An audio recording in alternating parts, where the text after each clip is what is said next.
So this is the question number 12. Pause the video, observe the question and try to solve the question. So coming back, in this question a trigonometric problem is given and also the solution of the trigonometric problem is given, and we have to identify which step is wrong. 4 steps are given for the solution of the problem and we have to identify which step is wrong. Let's take one by one.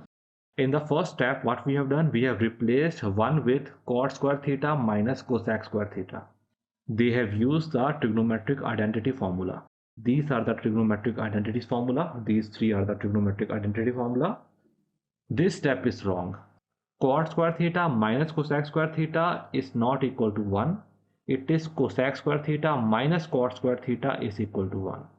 So this step is wrong. The step number 1 is wrong. Step 2, step 3 and step 4 are absolutely correct. Only step number 1 is wrong. So the answer is A, step number 1. Got it? So that's it for this lecture. Thank you very much for being with CREATA classes. Check out the description for various links to various resources. If the content is helpful, like, subscribe and share this video. Thank you very much and best of luck.